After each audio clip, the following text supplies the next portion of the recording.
BJP से नजदीकी नीतीश कुमार को भारी पड़ रही है। बीजेपी की वजह से नीतीश कमजोर हो रहे हैं, उनकी पार्टी में टूट हो रही है, क्योंकि जिस तरह से पिछले दिनों केसी त्यागी के बयान आ रहे थे, उससे यह तो साफ हो गया था कि या तो वो खुद कोई बड़ा एक्शन लेंगे या फिर पार्टी उनके खिलाफ एक्शन ले लेगी। इसलिए इसमें हैरानी की तो कोई बात नहीं है कि केसी त्यागी ने जेडीयू के राष्ट्रीय प्रवक्ता पद से इस्तीफा दे दिया। लेकिन इस चर्चा ने जोर जरूर पकड़ लिया है कि आखिर केसी त्यागी और नीतीश के बीच दूरी की वजह बीजेपी कैसे बन गई। इसी पर हम अपनी स्पेशल रिपोर्ट में चर्चा करेंगे। नमस्कार, मैं हूं अंशिता। तो केसी त्यागी अब जेडीयू के राष्ट्रीय प्रवक्ता नहीं रहे। अब यह जिम्मेदारी राजीव रंजन प्रसाद को मिल गई है और अब जानकार ये भी कह रहे हैं कि क्योंकि राजीव रंजन को बिठा दिया गया है तो अब जैसा भी बीजेपी चाहेगी और एनडीए चाहेगा वैसा ही बयान राजीव रंजन की तरफ से दिया जाएगा, क्योंकि इसीलिए ही तो बदला गया है। खैर, आगे बढ़ते हैं। तो जानकार ये भी कह रहे हैं कि नीतीश कुमार ने यह फैसला अपनी मर्जी से नहीं लिया है, बल्कि यह फैसला उन्हें बीजेपी के दबाव में लेना पड़ा है, क्योंकि केसी त्यागी बार बार बीजेपी और एनडीए की लाइन से हटकर बयान दे रहे थे, जिससे जाहिर है कि बीजेपी को नुकसान हो रहा था। ऐसे में बीजेपी आलाकमान ने नीतीश कुमार को राष्ट्रीय प्रवक्ता बदलने के लिए साफ साफ कह दिया था। लेकिन इसके उलट कुछ जानकार ये भी कह रहे हैं कि केसी त्यागी बीजेपी की हां में हां नहीं मिला पा रहे थे, इसलिए उन्होंने खुद ही इस पद से इस्तीफा दे दिया है, क्योंकि पद पर रहते हुए वो जो कुछ बोलना चाहते थे वो नहीं बोल पा रहे थे। और इस बात के संकेत उनके कई बयानों में मिले और वो एक्शन में नजर आए। तो केसी त्यागी का इस्तीफा इतनी चर्चा का विषय इसलिए है क्योंकि केसी त्यागी का नाम जेडीयू के उन नेताओं में शुमार किया जाता है जो लाख उठापटक के बावजूद सीएम नीतीश कुमार के हर स्टैंड के साथ कायम रहे।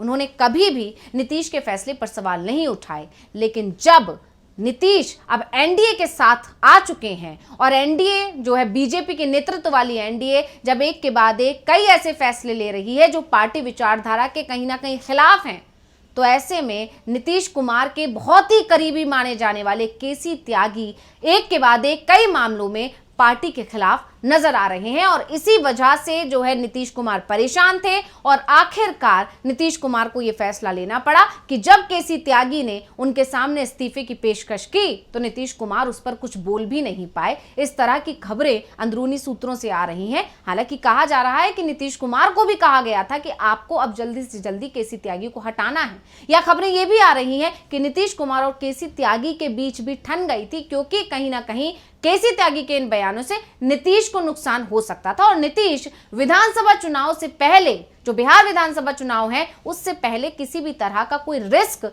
अभी लेने के मूड में नहीं है। किसी भी तरह से वो बीजेपी से बगावत नहीं करना चाहते हैं। हालांकि इस तरह से दूसरी खबरें ये भी आ रही हैं कि नीतीश और बीजेपी के बीच सब कुछ ठीक नहीं चल रहा है। हो सकता है बहुत जल्द नीतीश कुमार विधानसभा भंग भी कर दें। खैर, ये दूसरी खबरें हैं, इस पर चर्चा करेंगे। लेकिन फिलहाल केसी त्यागी के उन बयानों की भी बात कर लेते हैं जिसके बाद से ये कयास लग रहे हैं कि केसी त्यागी ने खुद बीजेपी से और अपनी ही पार्टी के नेताओं से परेशान होकर इस्तीफा देने का ये फैसला लिया है। और अब तो ये भी कहा जा रहा है कि अभी राष्ट्रीय प्रवक्ता के पद से इस्तीफा दिया है। हो सकता है कि अगर नीतीश कुमार केसी त्यागी को नहीं साध पाए तो हो सकता है आने वाले दिनों में वो पार्टी से भी इस्तीफा दे दें। और इसीलिए कहा जा रहा है कि बीजेपी नीतीश को नुकसान पहुंचा रही है। तो अब सबसे पहले बात कर लेते हैं ताजा मामले की, जो इजराइल को लेकर था। पिछले दिनों आपको याद होगा केसी त्यागी इंडिया गठबंधन के नेताओं के साथ सुर में सुर मिलाते हुए नजर आए थे। हमने इस पर एक स्पेशल रिपोर्ट भी बनाया था। आपको याद होगा, इजराइल को हथियारों की आपूर्ति रोकने के लिए इंडिया गठबंधन के नेताओं ने एक साझा बयान जारी किया था, जिसमें केसी त्यागी के हस्ताक्षर भी थे। ये कदम जेडीयू नेतृत्व को असहज करने वाला था और इससे पार्टी के अंदर और बाहर विवाद बढ़ गया। दावे यहां तक होने लगे थे कि एनडीए में सब कुछ ठीक नहीं है, जेडीयू बीजेपी के बीच सब कुछ ठीक नहीं चल रहा है, बीजेपी से जेडीयू के नेता नाराज हैं। और अब ऐसा इसलिए कहा जाने लगा क्योंकि ये कोई पहला मौका तो नहीं था। इससे पहले लेटरल एंट्री के मुद्दे पर भी केसी त्यागी एनडीए से अलग नजर आए थे। जेडीयू के वरिष्ठ नेता केसी त्यागी ने कहा था, सरकार का ये आदेश उनके लिए चिंता का विषय है। हम शुरू में सरकार से कोटा भरने की मांग कर रहे हैं।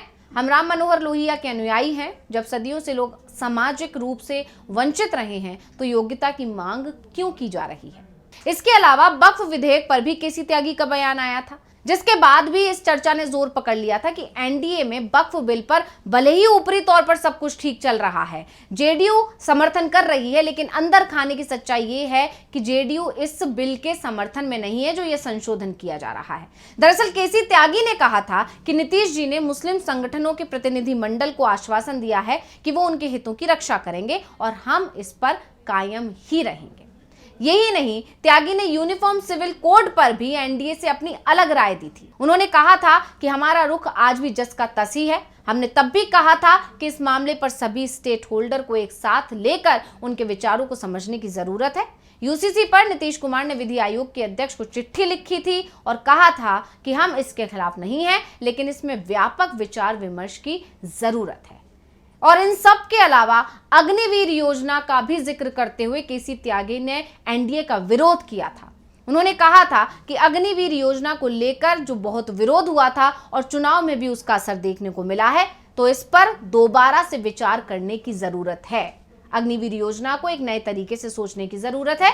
जो सुरक्षाकर्मी थे, सेना में तैनात थे, और जब भी अग्निवीर योजना आई तो बड़े तबके में असंतोष था। तो मेरा ऐसा मानना है कि उनके परिवारजनों ने भी चुनाव में विरोध जारी किया, इसलिए आज इसमें नए तरीके से विचार विमर्श की जरूरत है। अब जो एक के बाद एक कई मामले और कई बयान जो केसी त्यागी की तरफ से आए, उससे ये तो साफ है कि जेडीयू और केसी त्यागी के बीच कुछ भी ठीक नहीं चल रहा था। या ये भी कह सकते हैं कि पहले तो केसी त्यागी जो है जेडीयू के कहने पर ही इस तरह के बयान दे रहे थे, क्योंकि राष्ट्रीय प्रवक्ता है, तो ऐसे में राष्ट्रीय प्रवक्ता का जो भी बयान होता है वो पार्टी का बयान होता है। लेकिन इसके बाद में जेडीयू पर आलाकमान की तरफ से, बीजेपी आलाकमान की तरफ से प्रेशर बनाया जाने लगा और ये कहा जाने लगा कि कहीं ना कहीं केसी त्यागी के बयानों पर अंकुश किया जाए। और जब ये बात जेडीयू आलाकमान ने केसी त्यागी को कही तो केसी त्यागी इस पर जो है सहमत नजर नहीं आए और इसके बाद उन्होंने फैसला लिया कि अब मुझे इस पद से मुक्त कर दिया जाए। वहीं जेडीयू की तरफ से यह भी कहा जा रहा है कि केसी त्यागी ने निजी कारणों से जेडीयू के राष्ट्रीय प्रवक्ता पद से इस्तीफा दिया है। हालांकि वो निजी कारण क्या है ये नहीं बताया गया, लेकिन जानकारों का कहना है कि केसी त्यागी दबाव में काम नहीं कर पा रहे थे, इसलिए उन्होंने खुद से ये फैसला ले लिया। अब आखिर में केसी त्यागी के राजनीतिक सफर के बारे में भी बात कर लेते हैं। तो केसी त्यागी ने समाजवादी विचारधारा के साथ राजनीतिक पारी को आगे बढ़ाया था। वो साल 1974 में चौधरी चरण सिंह की पार्टी लोकदल में शामिल हुए और पार्टी में लगातार आगे बढ़ते चले गए। साल 1989 में जनता दल के टिकट पर लोकसभा के लिए चुने गए, लेकिन उनका कार्यकाल सिर्फ 16 महीने का ही रहा, क्योंकि लोकसभा 16 महीने ही चल पाई और 1991 में हुए चुनाव में केसी त्यागी को हार का सामना करना पड़ा। इससे पहले उन्होंने इमरजेंसी के दौर में समाजवादी नेता जॉर्ज फर्नांडिस के साथ इमरजेंसी की मुखालफत की थी। तब वो युवा तुर्क कहलाते थे। 1977 में इमरजेंसी हटने के बाद त्यागी का कद काफी बढ़ा। तब उन्हें नीतीश कुमार से भी बड़े नेताओं में गिना जाने लगा था और उस दौर में त्यागी को शरद यादव के कद का नेता माना जाता था। और अब जब केसी त्यागी अपने बात एक बार फिर खुलकर रख रहे हैं, जो उनका नेचर है, जिस तरह का बेबाक रवैया वो अपनाते आए हैं और आज भी जब उस पर कायम है, तो इससे बीजेपी को दिक्कत हो रही है और बीजेपी की इसी दिक्कत का हर्जाना जो है भुगतना पड़ा नीतीश कुमार को। तो अब जब नीतीश कुमार के बेहद करीबी माने जाने वाले केसी त्यागी ने राष्ट्रीय प्रवक्ता पद से इस्तीफा दे दिया है, तो इस बात को भी मानकर चला जा सकता है कि हो सकता है कल आने वाले समय में अगर ऐसा ही चलता रहा तो जेडीयू से भी इस्तीफा दे सकते हैं। तो इस रिपोर्ट को लेकर आपका क्या कहना है, हमें कमेंट करके अपनी राय जरूर दीजिएगा। इसी के साथ मुझे दीजिए इजाजत। देखते रहिए डीवी लाइव। नमस्कार।